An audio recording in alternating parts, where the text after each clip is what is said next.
This week on Police 10-7, we're with the Special Response Group in Wellington when a family celebration ends with a punch-up. A taxi driver tries to haggle his way out of trouble. But if costs more, what can I do? So, too bad, mate. You've got yourself into an argument, basically into a street fight with another taxi driver. You're going to have to take some of it on the chin. Rogan catches up with Josh in Mangere. You can hold out that long, fella? Cool, we don't want any pee problems in the car, eh?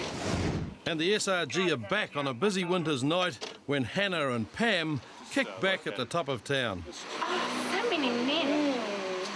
Oh, my nipples, my nipples.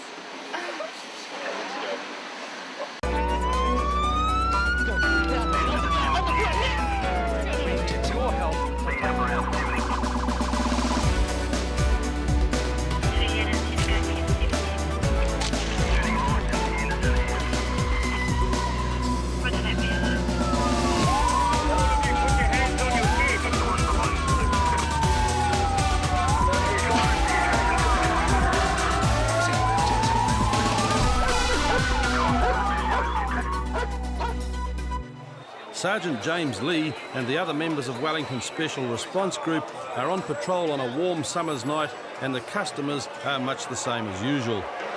This guy's getting painful. Sir, you've been asked to leave. Please don't go on about it, okay? No, this guy, I paid for my drink. Well, unfortunately, that's the way it is. We tried to be nice to him. Yeah. So we'll ask you to move on, sir, okay? We'll ask you to move on. Excuse me, sir. Yeah. If I pay for something... As the drunk guy starts up again, a fight breaks out only a few metres from where police are standing. Just settle him down, settle him down, settle him down, settle him down. Put his arms behind his back. Your hands behind your head. That's it.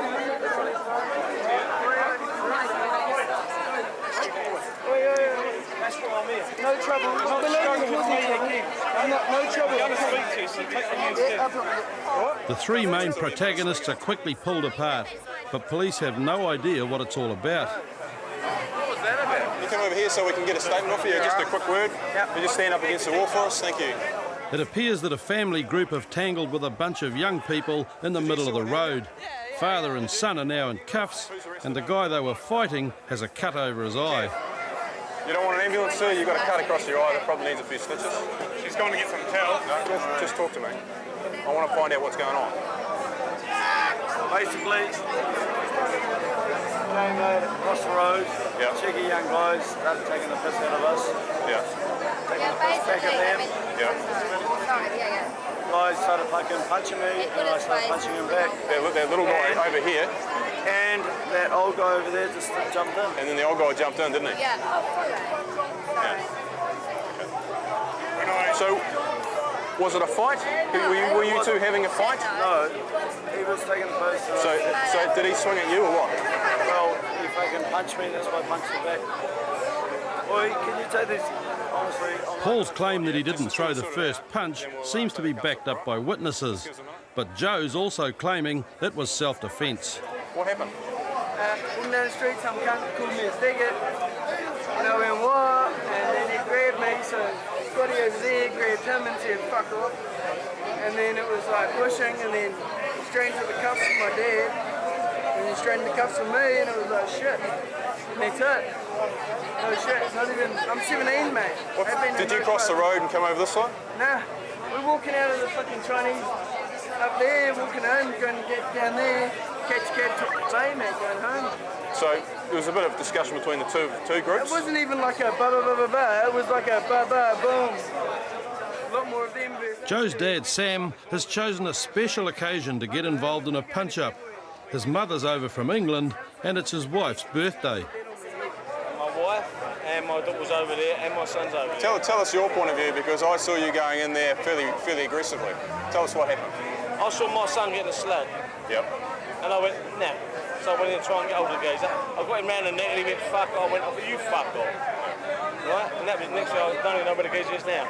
Next thing I know, I've got police behind me going, this is the police, this is the police. And that's it. All right.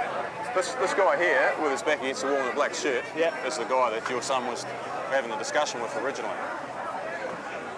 Do you recognise him? No. Well, That's the guy we pulled a few of you off. Okay. So he was the one. He was the one that was speaking to us. Must have been there. Because we've got different points of view of what happened. Loads of people around. Yeah, different points of view of what happened. I just want to go home, take my mother home. Are you living in the UK or are you living here? I've been here 2 years. I live here. Right. All right. Who's dealing with you? Are you dealing with him? Yeah. Okay. By now, both groups are firmly blaming the other. Sid's done nothing wrong, he's thrown no punches. That's what she says. I wouldn't tell her, but I think she's very much with them. Yeah, and funny enough, the other group says exactly the same. Yeah, pretty well. And I'm not interested. I pretty well took the statement. Yeah, so varying description of what's going on. Yeah. At the end of the day, my view is that the whole group of them were fighting. Yeah. Whether one punched first and the other just came straight back, whether they punched at the same time doesn't matter. Did you see this guy throwing punches, did you? Yeah, he was going over the top of 2 or 3, yeah, no worries. and he threw a punch. Yep. This guy's got a cut above his eye, the original guy. Yep. At the end of the day, let's sort it out right now on the street. On the street level, he's in for fighting, so is the rest. All right? Yeah, he was about the third on. So and he was swinging over the top when I saw him. So do your guy for fighting as well. Let's get them round to the van. All 3 were taken back to Wellington Central. After being questioned, Paul was let go without any charges being laid. Father and son pair, Joe and Sam, were granted diversion after being charged with fighting in a public place. It wasn't Wellington's best day. Their rugby team had just gone down to a North Harbour side that had lost their previous 3 games. And by the time the special response group arrived in the centre of town, bunnies were already losing their ears. Just heading along Courtney Place now, just going to do a few bars. Just check for a bit of disorder and check a few bars for intoxicated people and underages and see what we can rustle up. The first guy Constable Cam Taylor rustles up is a visitor from the north who's been drinking for some time. Sorry about the trouble, officer. There's no trouble. How much you had to drink tonight? Yeah, a lot. Yeah, I'd say. No, give me an idea. You just been drinking beer tonight? Yeah, about 8 beers of Sonny's. Yeah. The guy's called Q, and he's almost been run over by an ambulance. And you're lucky that they stopped for you. Bit of a shut up. No. Yeah, bit of a lapse. No, it wasn't a lapse. I watched you. You looked.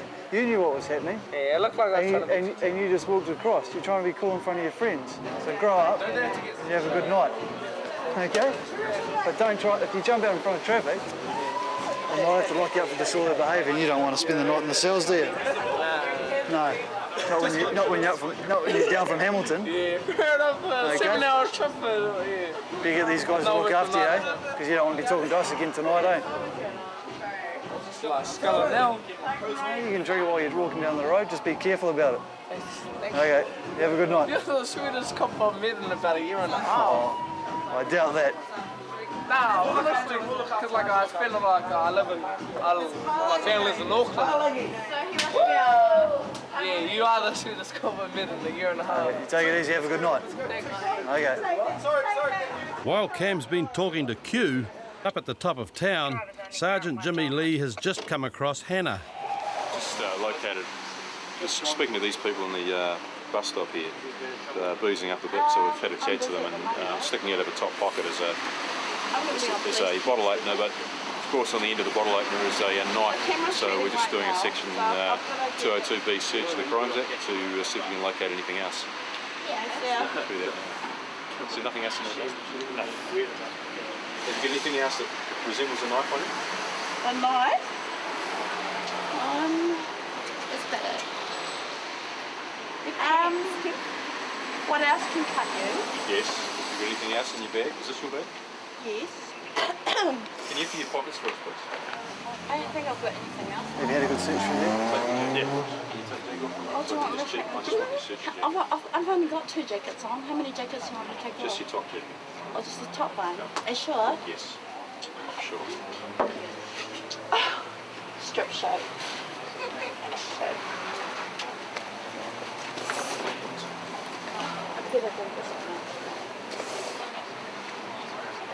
So where are you going from here?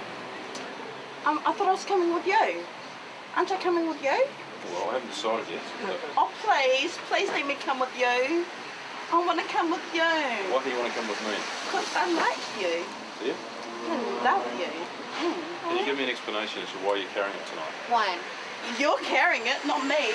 Wine? Hold up. Where's the wine bottle? You're carrying it. Sorry? Soon to come. Soon to come. What I'm going to do, I was going to warn you. Oh, we just, don't you just want to tell us to not drink on the streets? Right. And then go. As long as you don't carry anything else with you tonight, I'll give you a break, okay? I'll give you a warning for it. Alright? Okay.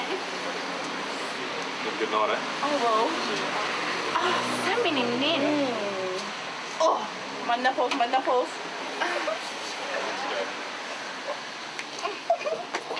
It's the silly behaviours of prostitutes.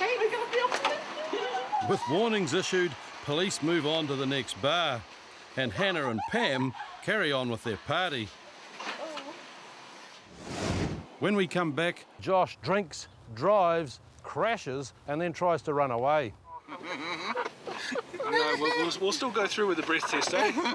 And a dispute between taxis lands a tourist in trouble. I was in between two cars and they were swearing at each other and I said, please get out of the way. And he said, fuck off. And I just flashed angered for a second. Bang. South Auckland constables Natalie Taylor and Rogan Smith are on their way to a meal break when a call comes in about a drunk who's crashed his car.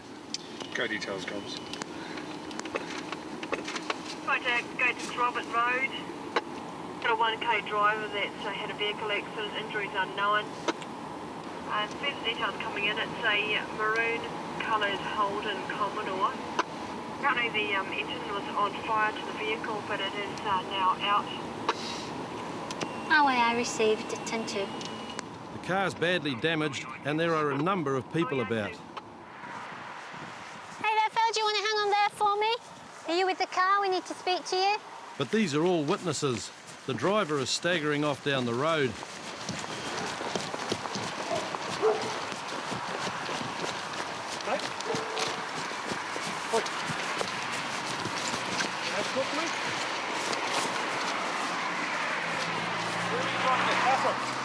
When Rogan Smith catches up with Josh, the driver, it's obvious that he shouldn't have been behind the wheel of a car. Okay, well, we've got reason to suspect that you've been drinking and driving tonight, okay? Yeah. Because of that, I now require you to accompany me without delay to the Wiri police station for the purposes of an evidential breath test, an evidential blood test or both. Okay, do you understand what that means? Do you understand what that means? It means I want Jay you to go back to the Johansson station. had seen the incident. Oh, you know, he just came straight down and hit the side, Right. the gutter, and then he just parked up here. So he was travelling down in this direction, he's actually hit the gutter. Yep. Right, and he's sort of mounted the curb, yeah? And what's happened Tom there? Muraji had been on his way to bed when he'd heard the crash. So I rushed over and had a look at the guy. He was pretty disorderly and pretty much stinking of alcohol. So I basically told him that, look, wait here, I'll go get some help, and went back and got the phone and was on the 111. At the same time, the car caught fire. Tow truck driver Vern Harpeter has been called to take the damaged car away, but Josh doesn't want it moved. Apparently this guy doesn't want it towed. We're not too concerned about the position of it, so no, he's not going to be paying for the towing of it, so we're happy for it to stay there unless I won't change the colour around the side, sticking it on the road. You will? Yeah, I'll just pull it around. Okay, that's great. If that's a freebie, we'll go with that. Thanks, mate. With the car on its way and the rain beginning to fall, it was back to Wiri Station for an evidential breath test. I want to pee. You want to pee? Okay, just hold it in, eh? We'll be back at the station soon. You can hold out that long, fella? Yeah. Cool, we don't want any pee problems in the car, eh? While Rogan's hoping Josh can hold himself together, Josh is just hoping for a way out. Just hold it in. Kiss you on your toe. You kiss me on my toe. Yeah. And what? And then you release me. And I release you. You kiss me on my toe and I release you. Yeah. There's an offer. Well, it's the best offer I've had tonight, but not the best offer I've had. I'm afraid we can't do that, fella, but no, we'll still go through with the breath test, eh? The breath test is about to prove the point that Josh shouldn't have been driving. Here we go. Please blow. Keep blowing. Keep blowing. So, okay, stop blowing. Good work, fella. Okay, that's us done with the test. 8.56, well, it's... 8.56 is more than twice the legal limit of 400, but Josh still hasn't connected his drinking to the crash. Yeah. But you're very lucky you didn't crash in and take someone out. I mean, you've had a crash. No, luckily it's only been with the footpath. It's from mechanical faulty or something like that. Mechanical fault? Oh, okay. Yeah. They were end or... Yeah. Just spontaneously, mechanically crashed into a curb and burst into flame. Well, it didn't hit something or something. No, it's a bug when that happens. Don't drink and drive. It was a message Josh should have heeded before he got into his car. When he appeared in court, he was found guilty of drink driving and careless driving. He lost his licence for 12 months and was ordered to pay fines and costs totalling $580. Next near Durham Street West, 2 people fighting outside. We've had 2 calls. Description, male, American, Caucasian, solid build, wearing a fawn baseball cap. The fight in downtown Auckland started between 2 taxi drivers arguing over parking rights, and by the time constables Jeff Gibson and Ben Lee arrive, one of the taxis has already fled. But left behind is a smashed-up window, an angry driver, some unhappy passengers and an abandoned tourist who got caught in the fray. I was in the back of the cab when that happened. We turned this corner and there was another cab letting people out just here with the door open, so we stopped. And someone got out and shut the door and got out, and so the driver went to go, and then someone else opened the door and we nearly crashed into The door.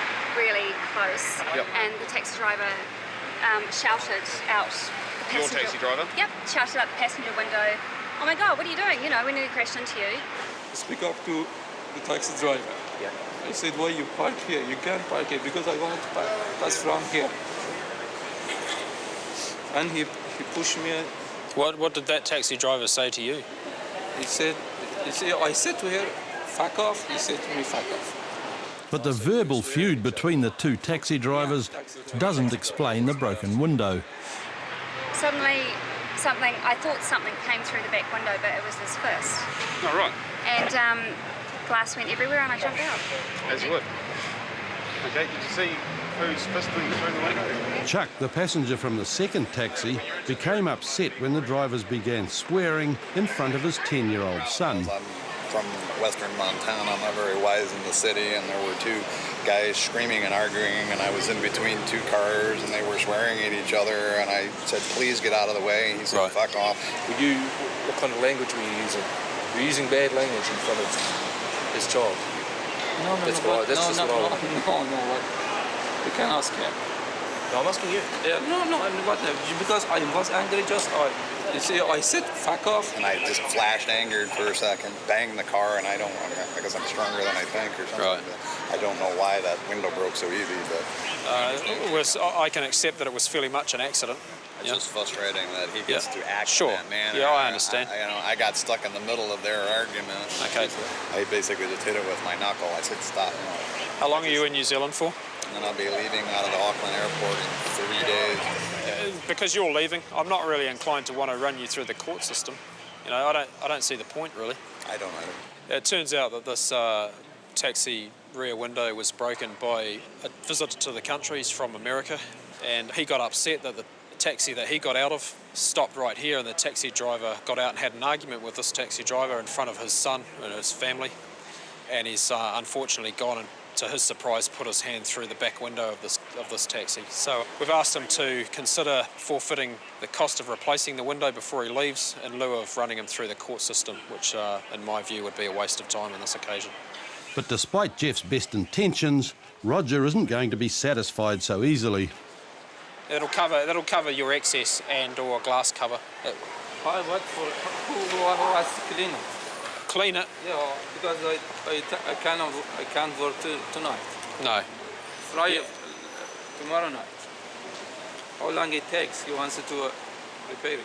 Well, you know, unfortunately you found yourself in circumstances which were to somewhat beyond your control, okay? But at the end of the day, there's no excuse for having a verbal argument with another taxi driver over who's parking where. You know, it just doesn't happen like that. It's unfortunate that this guy's put his hand through the window, but I mean, he knows that. What do I need to do for you?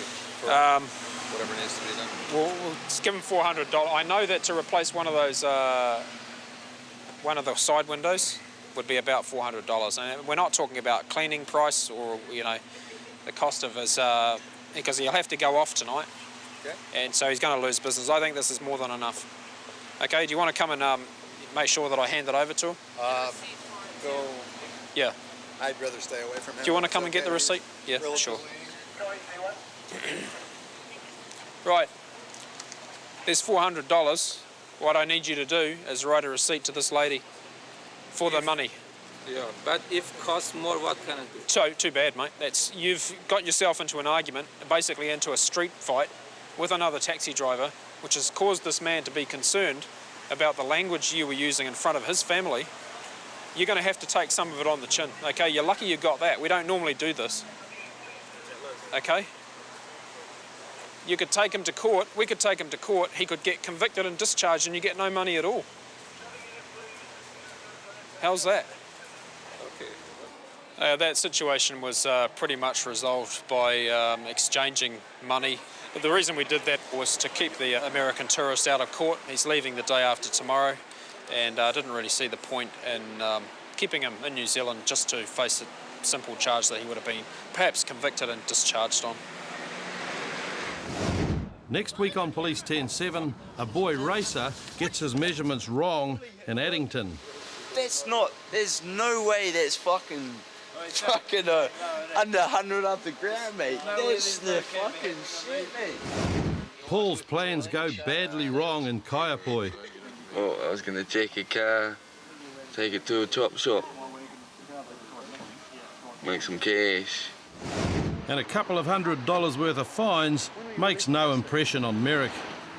If more fines, will just get locked up in the court system and I'll get taken off and I'll get sentenced again. So yeah, it's just a bit fuck around really.